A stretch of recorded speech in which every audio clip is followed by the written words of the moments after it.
A recent study claims that 1 million Iraqis have been killed due to violence since the US invasion in 2003. How accurate is the figure rejected by the Iraqi government and largely ignored by the US media? And who bears the ultimate responsibility for the deaths? This is Inside Story.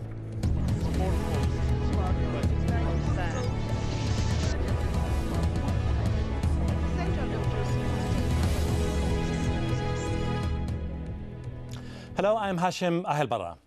A new report estimates that over 1 million Iraqi civilians have died in violence since the start of the current conflict in 2003. The figure from British polling group The Opinion Research Business is derived from a random study of nearly 2,500 Iraqi adults. Of those asked, 20% said that at least one member of their immediate household had died violently between March 2003 and August last year. However, the figure is very much at odds with other casualty estimates. Claims about the death toll have always varied widely. Last month, a report from the World Health Organization accepted by the Iraqi government claimed about 151,000 Iraqi civilians were killed in the 3 years following the US-led invasion. A controversial study published in British medical journal The Lancet in 2006 said around 655,000 had died due to the conflict. Conversely, human rights group Iraqi Body Count, which bases its findings on reported deaths, says between 80,000 and nearly 88,000 civilians have died. Joining us to discuss this latest report are our guest in London, Alan Hyde, Director of Opinion Research Business, the UK polling firm which has issued the report. In Washington, D.C., Neil Munro, the science reporter for the National Journal magazine. Also in London, Fareed Sabri, the UK spokesperson for the Iraqi Islamic Party. Welcome, gentlemen. Let me start by asking Mr. Alan Hyde in London. This is not the first time that such a survey emerges about the casualties in Iraq post the 2003 invasion. Post-surveys were criticised, sometimes questioned. What makes you feel at the ORB that your approach was efficient and that the findings were accurate and reflect the situation the way it is in Iraq? Well, first of all, the basics of the study are that we interviewed in 15 of the 18 governorates in Iraq, so we have very wide geographic coverage. We've also spoken to, as you mentioned at the top of the programme, nearly 2,500 people. And if you compare our approach for conducting the research to that used in any other country in the world, including the UK or the USA, the methodology is very rigorous using random sampling. And as I mentioned, the sample size is such that you can have a good amount of confidence that within known margins of error, that the figures are accurate. I was asking you the question because some were saying that the idea of extrapolating numbers on of the data to the entire nation could be very misleading. Well, the point is a good one. Whenever you extrapolate, you will in some ways inflate the figure, and you only need to be out by a few percentage. If you're multiplying it up by over 4 million households, then the number will obviously become a very large one. But I think the key point is that our figure of around 1 million is an extremely large figure. So even if there is some margin of error on the calculation, you're still looking at hundreds of thousands of casualties, unfortunately. So what I would ask people to do is focus on the fact that it's an extremely large figure. Before I go into the details, rather than get. Before I go into details of the findings, let's go to Mr. Neil Munro in Washington, D.C.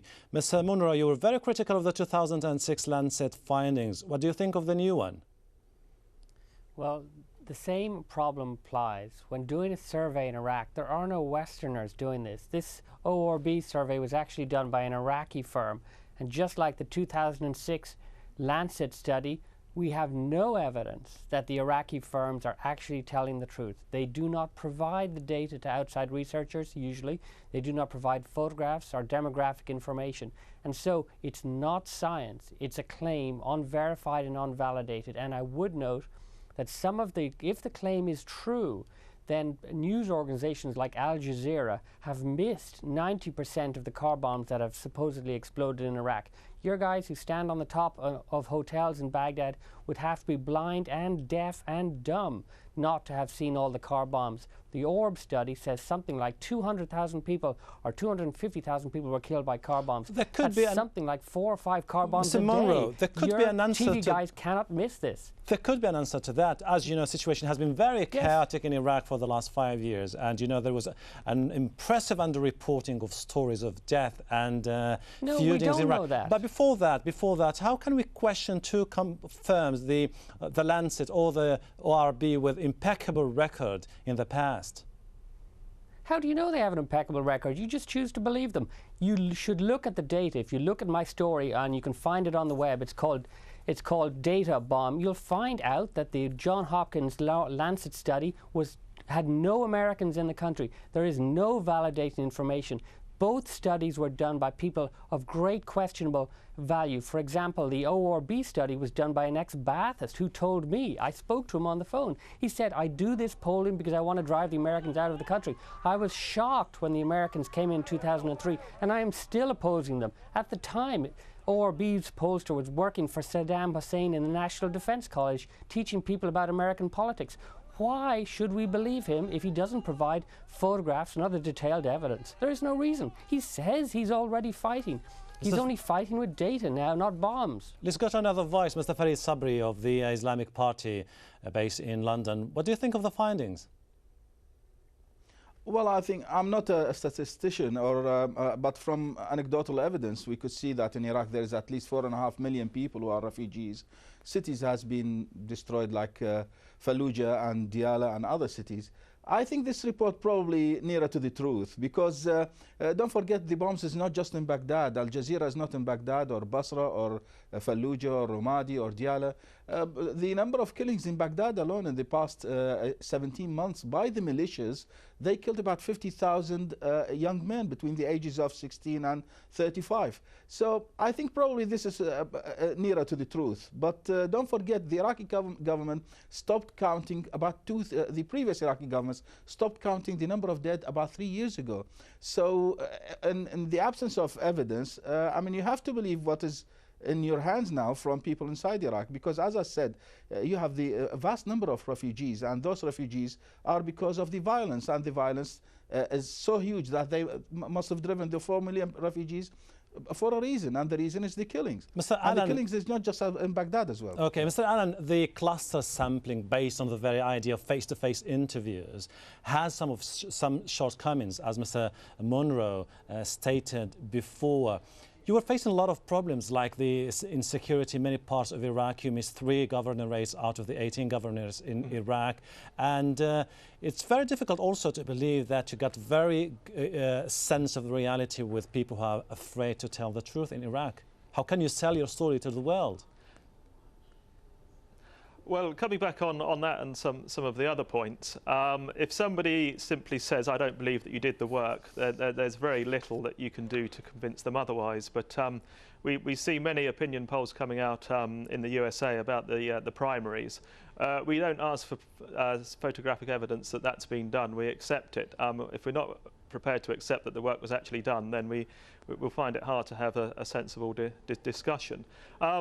We did face problems in some areas, as you've said, and that comes down to interviewer safety, which is paramount in doing all of this work.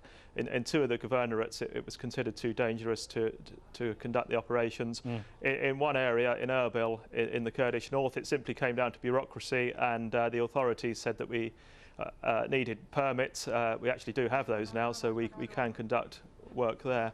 And as regards cluster sampling, well, it's an extremely efficient method of conducting the research, and I'd actually say that the methodology we've used in Iraq would stand comparison to that used in many Western countries. Mr. Monroe, which aspect do you disagree? The technique is very good. Okay. The technique is perfectly good. The question is, can we trust these people? And the answer is no. It's the middle of a war. We don't see what's going on. The people involved in this Orb study it's not an Orb study, it's done by an Iraqi firm, has said he is trying to drive the Americans out of the country. That is scientists do not do that. He is not a scientist. He's a political advocate, a Ba'athist who worked for the National Defense University. But fine. the larger question is, how can we trust? And by the way, if these polls are true, then all the media has grossly failed to cover what's going on in Iraq. It is simply implausible. And I would ask Mr. Fareed from the Iraqi Islamic Party if his guys, when talking to the Maliki government, if they say, well, yes, we believe this figure of 1 million is dead, which means at least 500,000 Shia were killed by Sunnis. Do they really say to the government in Iraq that our Sunnis have killed 500,000 of your people? Mr. Fareed, how do you respond to that? Ever go up to the Americans? Let's listen to Fareed.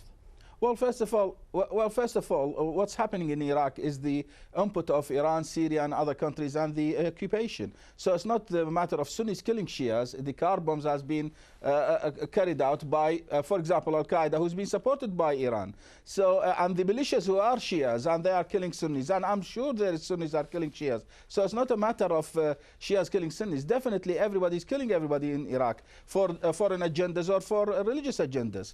So, but what I'm saying, when you have in a country 4.5 million refugees, and when you have in a Baghdad, where, for example, Ahmed al-Chalabi, one of the ministers in Iraq, he says Baghdad has been ethnically cleansed. There is only 15% of one minority, of the Sunni minority in Baghdad left. So when you see in one city there is about, say, at least 2 million people who has been evacuated from the city, you just imagine how many number of dead in the past 17 months alone. So that's what I'm saying.